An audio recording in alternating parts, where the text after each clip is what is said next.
Ever wondered how to find peace within yourself, especially when faced with life's challenges? Buddha wisely said, "You will not be punished for your anger, you will be punished by your anger." So, how do we achieve this inner serenity? Come with me on a journey where we explore the profound teachings of Buddhism, uncovering timeless wisdom that leads us to a more harmonious life. Let's start with the first lesson, the art of listening. Imagine a world where conversations go beyond just words. They become a dance of understanding, a symphony of shared experiences. Buddha's insight: when you talk, you are only repeating what you already know, but if you listen, you may learn something new, reveals the power of mindful listening. In our fast-paced society, filled with constant chatter, the true essence of listening often gets lost. Have you ever thought about discovering inner peace, especially when dealing with life's challenges? Buddha wisely stated, "You will not be punished for your anger, you will be punished by your anger." So, how can we attain this inner serenity? Join me on a journey where we delve into the profound teachings of Buddhism, unveiling timeless wisdom that guides us to a more harmonious life. Let's kick off with the first lesson, the art of listening. Envision a world where conversations transcend mere words. They evolve into a dance of understanding, a symphony of shared experiences. Buddha's wisdom: when you talk, you are only repeating what you already know, but if you listen, you may learn something new, highlights the significance of mindful listening. In our fast-paced society filled with constant chatter, the genuine essence of listening often becomes overshadowed.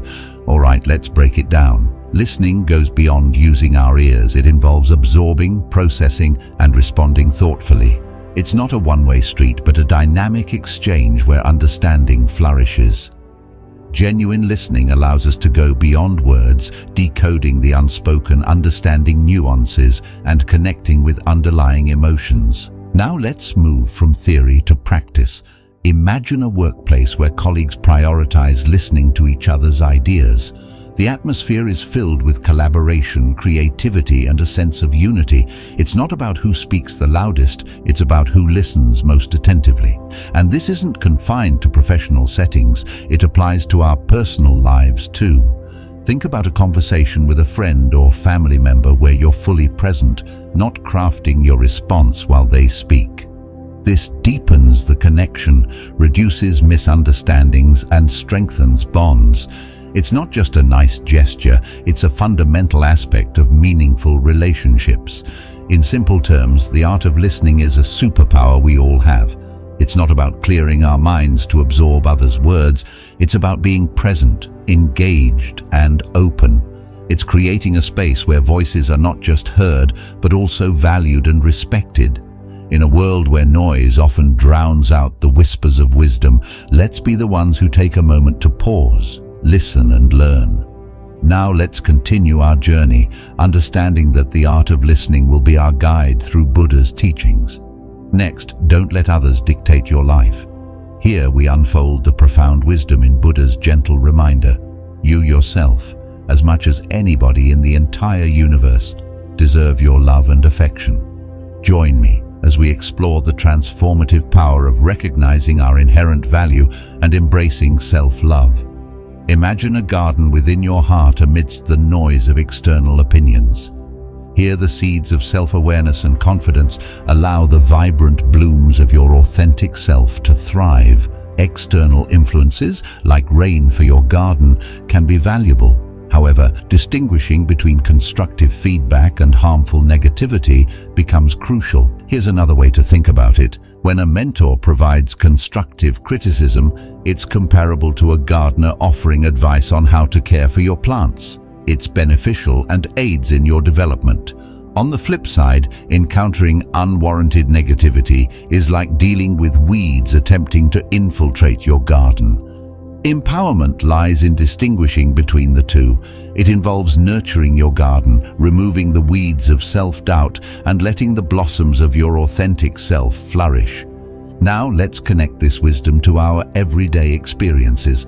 Envision receiving feedback at your workplace. If it's constructive, it's akin to a colleague aiding your growth, highlighting areas for improvement without undermining your value. Conversely, if it's unwarranted negativity, it's like undesirable weeds attempting to overshadow your potential. This teaching prompts us to act as guardians of our inner sanctum. It's a voyage of self-discovery and self-compassion where we learn to honor our unique path, appreciate our individuality, and sift through the diverse voices around us with grace. In doing so, we become the creators of our own joy, confidently navigating a path illuminated by our inner light. Consider the significance of this in our relationships.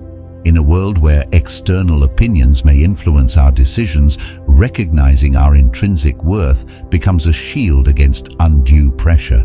It involves acknowledging that while external input is valuable, it should not drown out our own voice or diminish our self-value.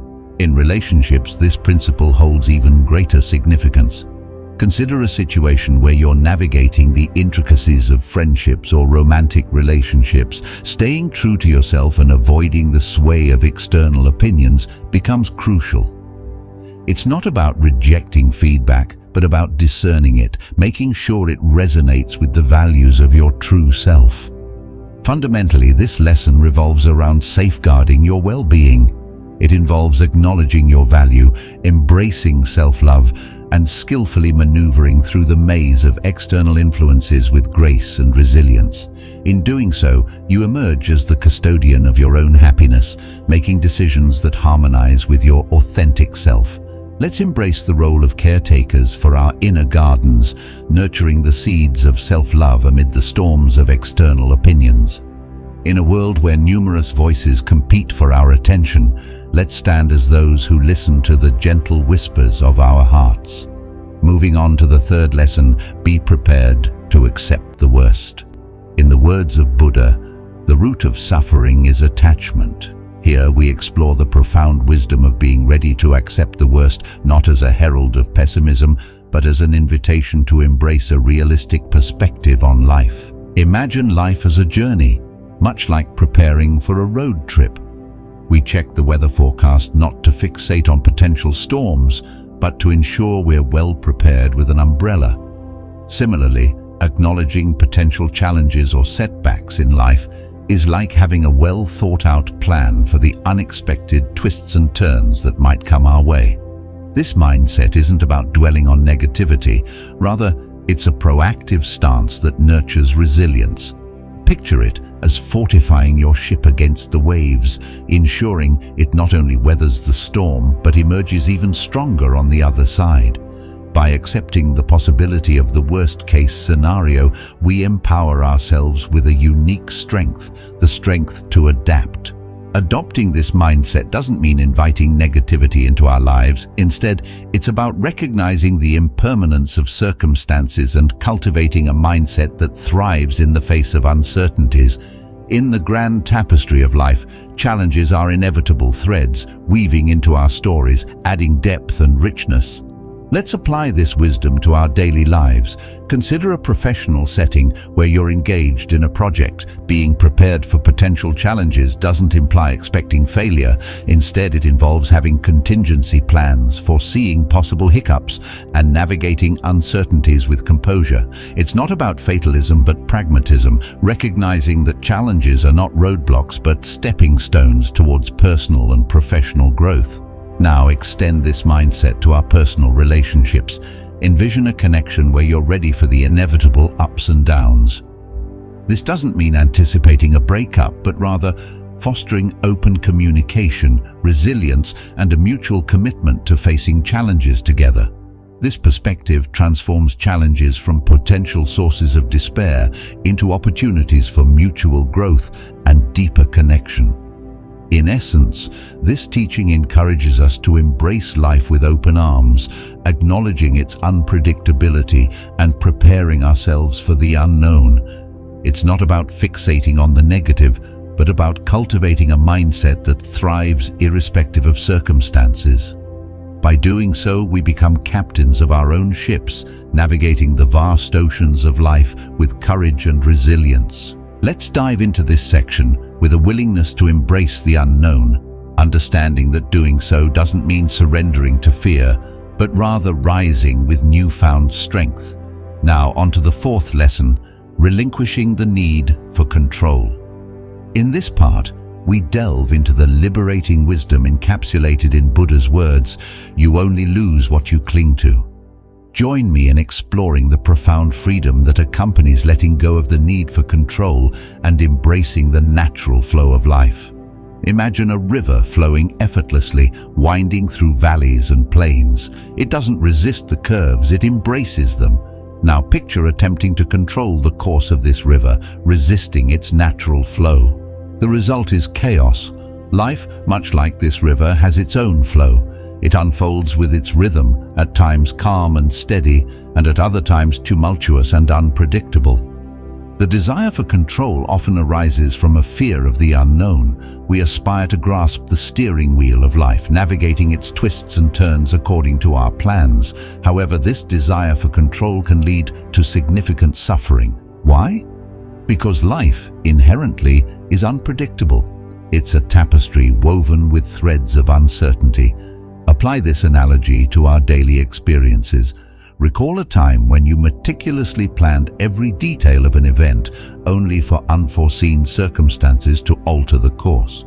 The more we cling to our plans, the more we suffer when they inevitably crumble. This isn't to undermine the value of planning.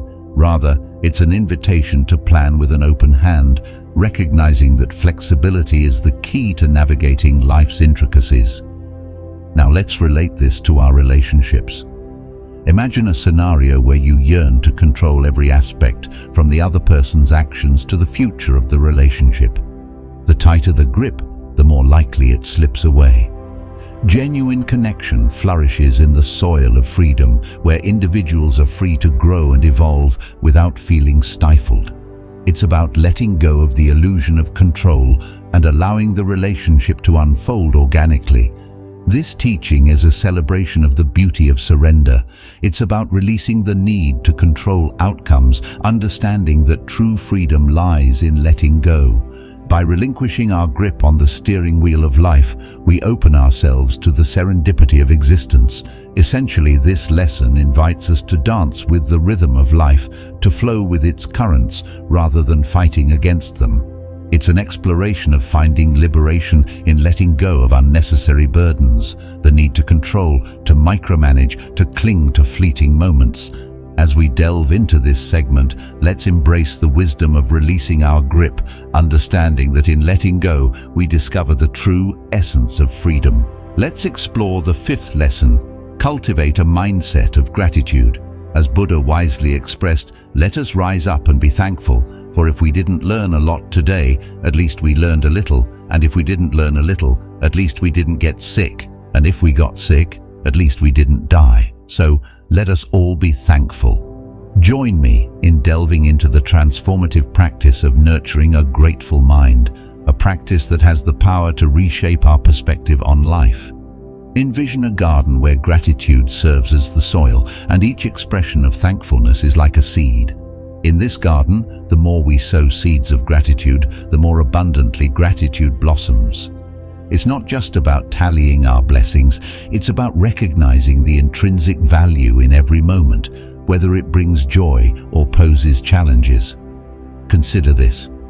In our pursuit of goals and aspirations, we often focus intensely on what is yet to be achieved. While this mindset propels us forward, it sometimes obscures the beauty of the present moment. Gratitude acts as a lens, redirecting our attention to the richness of the here and now. It's about cherishing the journey, not just fixating on the destination. Let's bring this concept into our daily experiences.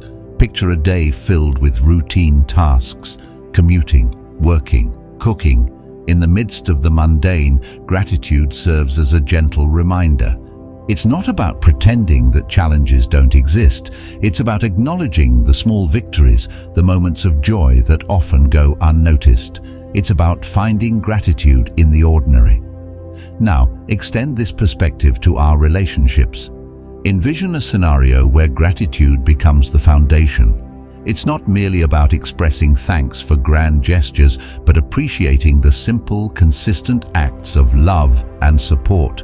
In relationships, gratitude acts as the glue that binds hearts together, fostering a deep sense of connection and appreciation. This teaching invites us to shift our outlook, to see life through the lens of gratitude. It's not a denial of challenges, but a celebration of resilience.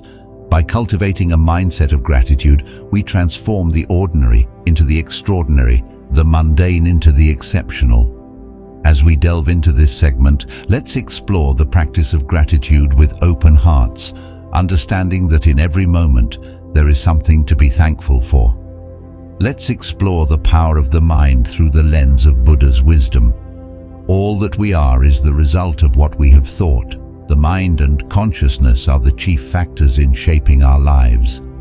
This forms the foundation of our journey into understanding the profound impact of the mind on our reality. Visualize the mind as a fertile field. Each thought we sow is a seed, and the landscape of our lives is sculpted by the thoughts we nurture. Buddha's teaching is an invitation to be conscious gardeners, tending to the seeds of positivity and mindfulness while uprooting the weeds of negativity.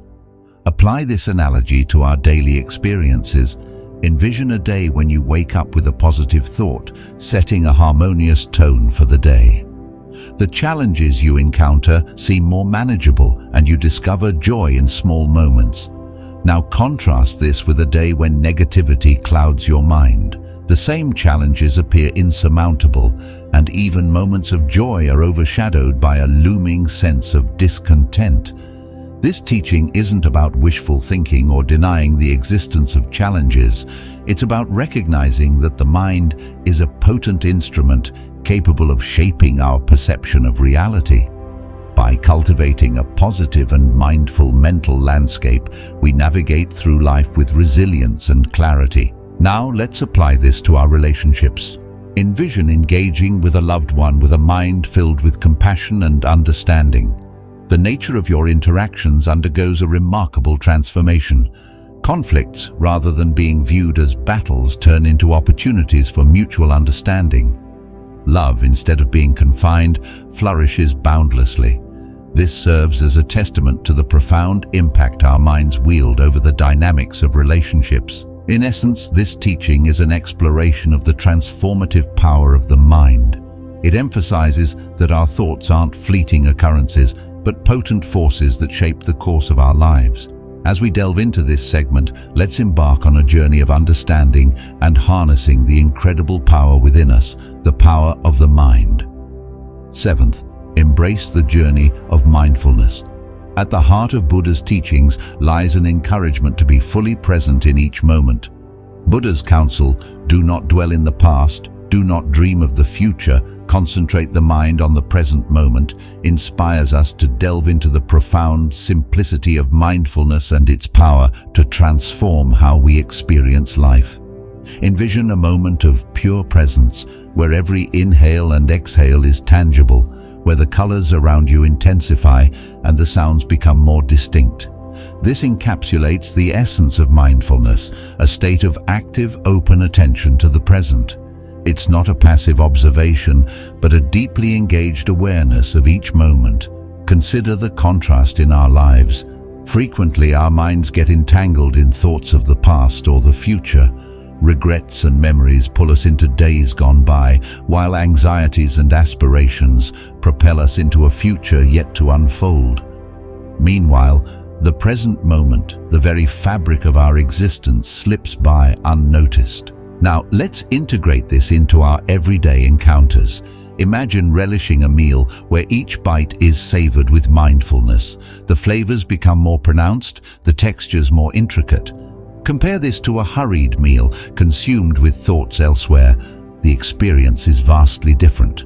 Mindfulness has the power to turn the ordinary into the extraordinary by infusing each moment with profound awareness. Extend this perspective to our relationships. Envision truly listening to a friend or a partner without the burden of judgments or preconceived notions. The connection deepens and understanding blossoms. Mindfulness in relationships becomes the key to unlocking genuine connection and fostering mutual growth. This teaching extends an invitation to reclaim the present moment, to relish life in its richness. It's not a rejection of the past or a dismissal of the future. Instead, it's an understanding that the truest reality is now. As we explore this segment, let's embark on the transformative journey of mindfulness, discovering the beauty of living life one mindful breath at a time. 8. Welcome the path of compassion. Buddha's declaration, hatred does not cease by hatred but only by love. This is the eternal rule. Sets the stage for our exploration of profound teachings on compassion, a force with the ability to heal, unite, and elevate the human spirit.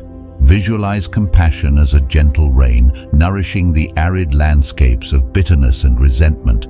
It's a force that doesn't seek vengeance but strives for understanding. Compassion is not a display of weakness, rather it embodies strength in its purest form. Consider this in the context of our daily lives. Imagine a moment when someone's actions have caused you pain. The instinctive response might be anger or resentment.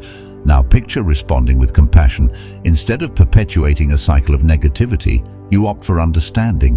The result is a shift, a ripple in the fabric of emotions. Extend this perspective to our broader interactions. In a world where perspectives often collide, compassion becomes the bridge. It's the acknowledgement that despite differences, there is a shared humanity that unites us. This teaching challenges us to embrace compassion, not just as a personal virtue, but as a guiding principle in our interactions with the world. Let's now delve into the realm of self-compassion. Imagine your inner dialogue being infused with kindness instead of criticism.